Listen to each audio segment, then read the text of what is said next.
ओम ब्रह्म सत्यम सर्वधार।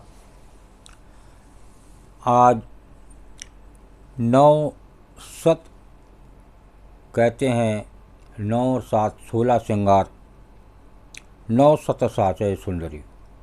आज इसके बारे में बात होगी। इसके बारे में संत कबीरदास जी का क्या निर्णय है। हम संतों के निर्णय भी सुनते हैं, वाणी भी सुनते हैं, लेकिन मन अपना ही रखते हैं। एक मन बनाएं संत का, जो संत के विचार हों उनसे मिलाने की कोशिश करें, संत की बात को मानें, तभी हमारी कुछ बात बन सकती है। अन्यथा ये वाणी सुनना व्यर्थ है जब तक हम संत की बात को ना माने। आइए श्रवण करते हैं वाणी। 9 सत साजय सुंदरी, 9 सत साजय सुंदरी, तन मन रही संजो।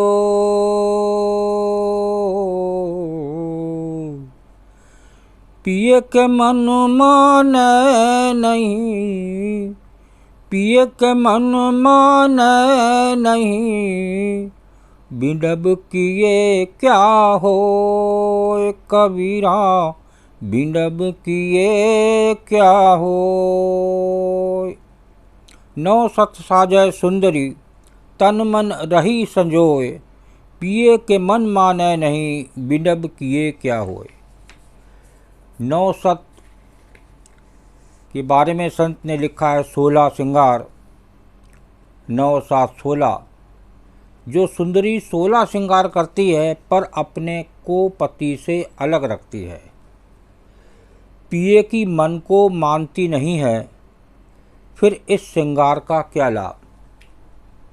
तो यहाँ संत कबीरदास जी समझाने की कोशिश कर रहे हैं कि 16 श्रृंगार भी कर लिए, सुंदर स्त्री भी है, पर जो मन है पति का, यह पति से अलग रहती है, पति की बात को मानती नहीं, और पति परमेश्वर होता है पत्नी के लिए, तो पिए के मन को मानती नहीं, पर इस श्रृंगार का क्या लाभ। तो यह कह रहे हैं कि जो स्त्री अगर पति की बात को ना माने और 16 श्रृंगार करे तो उस श्रृंगार का क्या लाभ। आइए दूसरी वाणी को श्रवण करते हैं। 100 बरसा भक्ति करे, 100 बरसा भक्ति करे, एक दिन पूजे आ,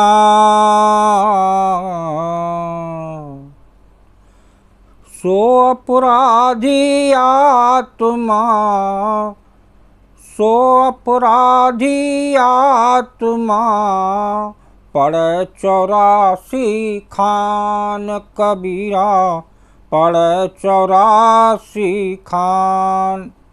100 बरसा भक्ति करे, एक दिन पूजय आन, सो अपराधी आत्मा, पड़े 84 खान।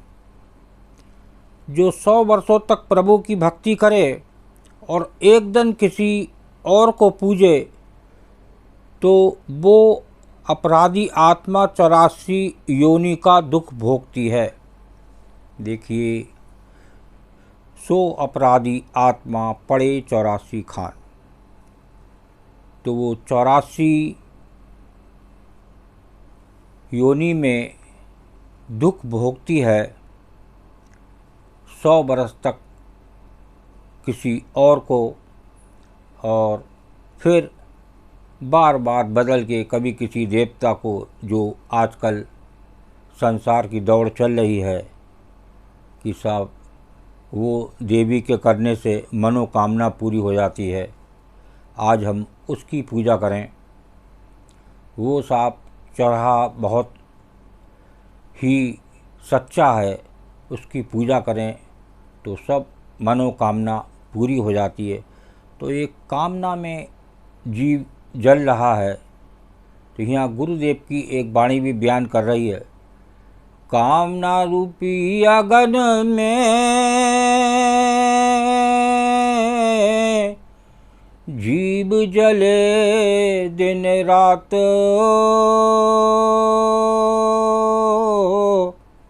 मंगत मार्ग धर्म में जीव शीतल हो जात।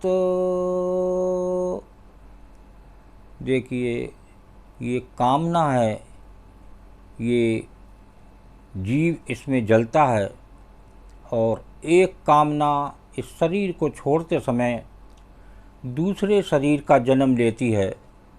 वो यहाँ बात कर रहे हैं 84 योनि की, यानी कौन सी योनि मिले कुछ नहीं पता, ये प्रभु के हाथ में है।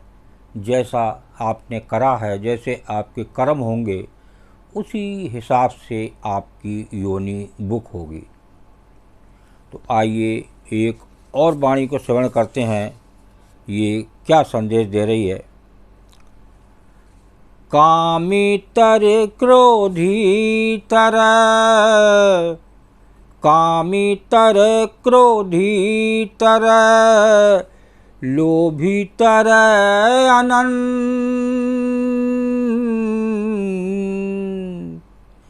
आनुपासी कृतघ्नि, आन उपासी कृतघ्नि, तरह न गुरु कहंत कबीरा, तरह न गुरु कहंत।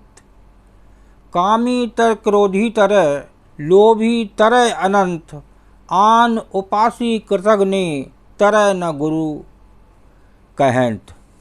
कामी क्रोधी लोभी सब तर जाते हैं। देखिए, यहाँ तरने की बात हो रही है। कामी भी तरता है, क्रोधी भी तरता है और लोभी भी तरता है, किंतु जो कृतघ्नि होता है, जो दूसरे को पूछता है, जो अपने इष्ट के विरुद्ध होता है, वो कभी मुक्ति नहीं पाता। देखिए, यहाँ भी वाणी साफ साफ संदेश दे रही है कि अगर आप, जो गुरु है, जो सच्चा गुरु है, वो आपके इस देह में विराजमान है।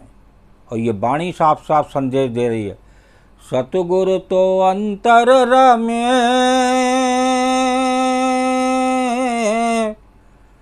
पल पल कर पुकार, आज्ञाकारी हो के, घट का पाठ उघाड़।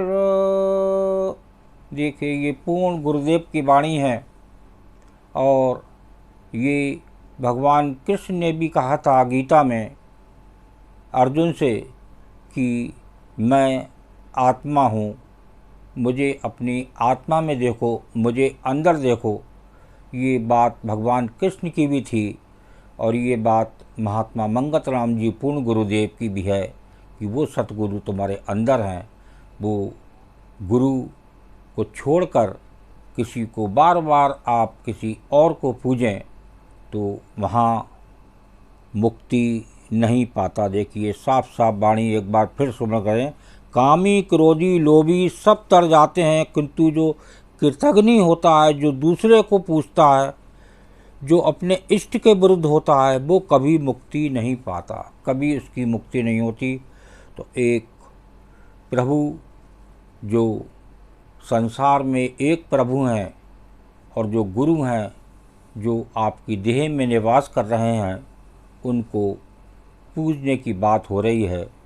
किसी बार बार दूसरे को पूजना, तो वो जो कृतघ्न होता है, यानी बार बार किसी को पूज लिया, कभी किसी को पूज लिया, तो यहाँ उसकी कभी मुक्ति नहीं होती।